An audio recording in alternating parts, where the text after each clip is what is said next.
ಒಂದು ಹರಕ್ಕೆ ಅಂಗಿ ಹಾಕ್ಕೊಂಡು ಮಗನ ಜಾತ್ರೆಗೆ ತೋರ್ಸಕ್ಕೆ ಹೋಗ್ಯಾನಲ್ಲ. ಭಾಳ ಗದ್ಲಿತ್ತು. ಗದ್ದಲಿದ್ದಾಗ ಅಪ್ಪ ದೇವ್ರು ನೋಡಕ್ಕೆ ಕ್ಯೂ ಇತ್ತು, ಲೈನ್.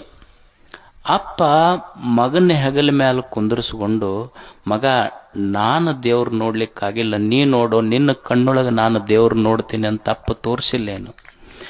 ತನಗೆ ಕಾಣದ ಪ್ರಪಂಚವನ್ನು ಮಗನಿಗೆ ಹೆಗಲ ಮೇಲೆ ಕುಂದರ್ಸ್ಕೊಂಡು ಅಪ್ಪ ತೋರ್ಸ್ಯಾನ.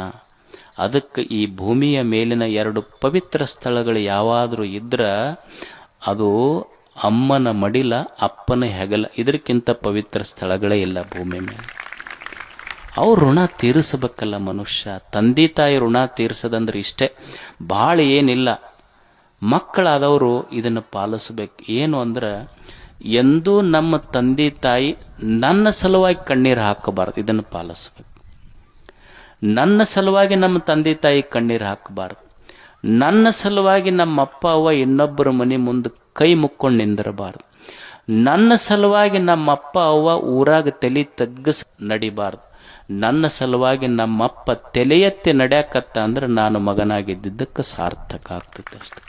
ಒಬ್ಬ ಮಗನ ಸಾರ್ಥಕತೆ ಎಲ್ಲಿ ಅಂದ್ರೆ, ಅಪ್ಪನ ಆಸ್ತಿ ಕೇಳೋದಲ್ಲ, ಅಪ್ಪನ ಆಸ್ತಿಗೆ ಹಕ್ಕದಾರರಾದವ್ರ ಮಕ್ಕಳಲ್ಲ, ಅಪ್ಪನ ಆದರ್ಶಕ್ಕೆ ಹಕ್ಕದಾರರಾಗಬೇಕು, ಅವ್ರು ನಿಜವಾದ ಮಕ್ಕಳಾಗ್ತಾರೆ.